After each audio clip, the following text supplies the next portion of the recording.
I'm going to do a walk around of my 2003 WRX that I just got done working on. And with this car, it needed head gaskets, so the motor came out, and we got the oil pan resealed when that happened. Also put a new timing belt on it.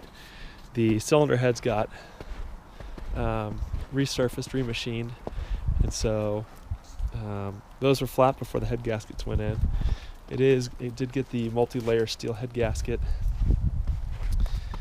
This car has 160,000 miles on it. It is a 5-speed manual. The only modification right now is the this 3-inch exhaust on it, and it's a little bit louder than stock. I'll put in a clip of what that sounds like.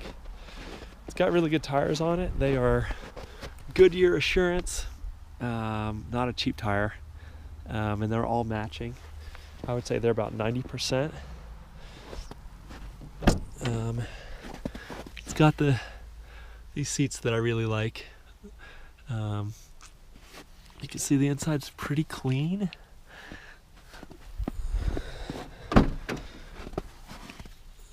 It's a little bit hard to see here maybe, but the seats are clean. If we go around the outside, outside's not perfect, but it's not bad. I'll start here on the back.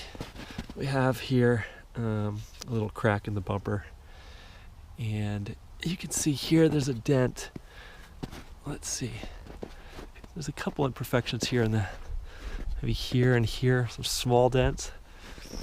There's a little bit of rust here. Some scuffs here along the bumper.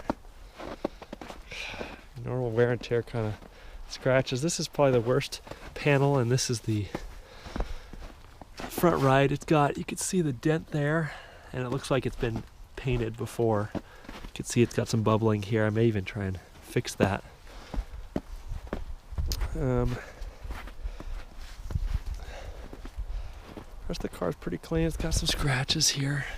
This is just looks like a blue marker or something. But that's the car. I'm trying to think what else I could tell you about it.